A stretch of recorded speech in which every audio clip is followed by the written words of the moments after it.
Um, I'm in the Clada National School, St. Nicholas. There's me, my sister, and my mom and dad. We all live in that one room. My sister is 4 years younger than me, and she's 8, just after recently turning 8, and I'm turning 12 in September. And my mom and dad live there as well, and so my mom is expecting another baby, and it'll be hard, really tight area to be with another kid there. So yeah, and like it's actually hard because you don't get like your own privacy, and so if one of like my sister had to go to bed, like if it's like during the weekends and it's early and she's tired, I'd have to go to bed too because I can't disturb her because we don't have another room to go into, so she won't like be disturbed. Or like, you know, my mom gets tired fast, like because pregnancy, so she has to go to bed earlier, and I'm like just staying in my bed on my phone under the bed, just trying to pass the time till I get like actually tired, you know. So it happens a lot during like the Easter holidays or Christmas holidays, or even in the weekends, but like on school days, no, because I like, have to go to bed early and all, so yeah. No child should feel like left out, and their other friends like have like what they want, like their own bedroom, and they don't have to like stay like attached to their parents, like just have a bit of freedom, you know, not always to be controlled over what you do, and have the right to like to choose what you want to do and not anything else. And it's like I would tell them like that they should at least try and give a child their own privacy, no matter what age they are. It's just because I know what it feels like to be in the same room and be around like the same people, even if you don't get on with them, like other people in the hostel. I do have friends there as well, but like you know, to tell them that, to give a child like something that they could like live up to and not be always embarrassed to tell their friends about, and you know, to be who they are around their friends and other people that they meet, and not to really always hide it and act as if that it's something else, and not to like keep it underneath your, like get it off your chest, and be able to have friends over and have a normal life like the other Irish kids.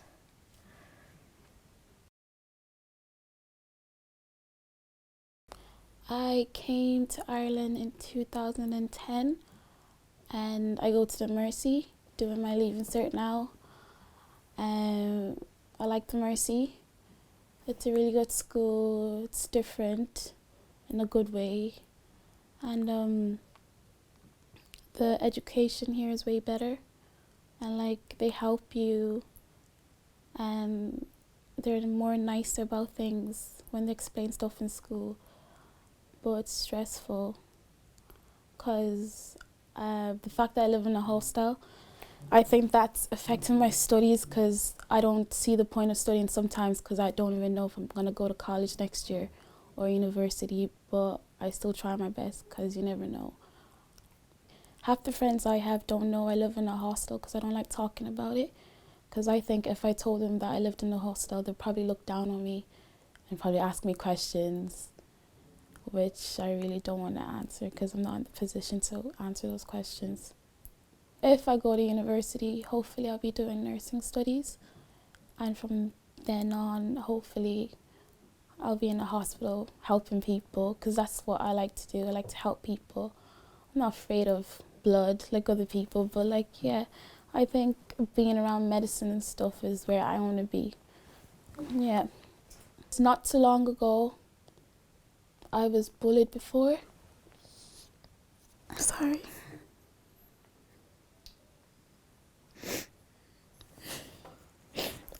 I've been bullied before because of where I stay. And I find it really weird because the people that bullied me, their families probably lived in one too. And they looked down on me for some reason.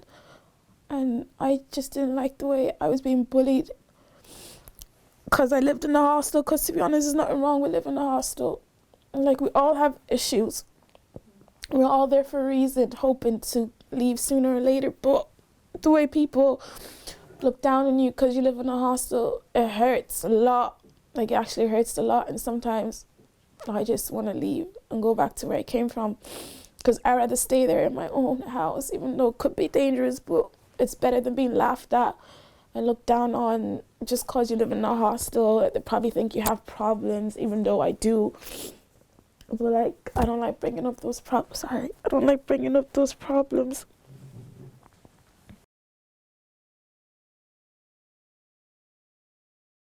You don't have like study space to study, or like just to get time for yourself, because everywhere you go there's people, so you don't really have your me time. And it's not nice living with a whole group of people. Some of the people that you don't even know will be like living right next to you, and the noise that the little kids make in the corridor, especially when you're trying to do something like study, is just frustrating because there's nothing you can do about it.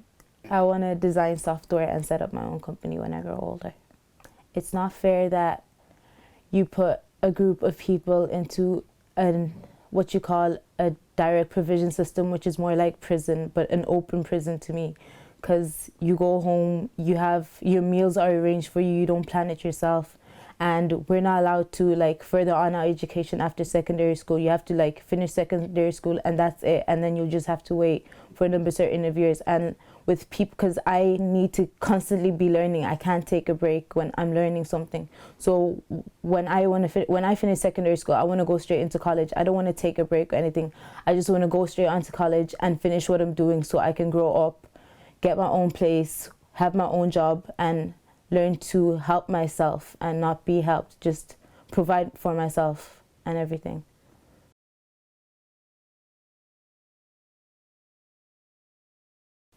My name is Emmanuel Chimera. I'm 13 years old and I play for Salthill Devon. I play centre back in Salthill Devon. My coach is Victor. I don't know his second name though. I do enjoy it. I play with a few others, and I play with Waleed, Keelan, Anthony, Fionn, and a few others. The rooms are small, and especially for big families like mine, and there's not enough like stuff to do where I live, and like there's nothing at all. There are 5 of us living in the room in Salthill, including my sister Victoria, my mom, my father, and my brother, and me.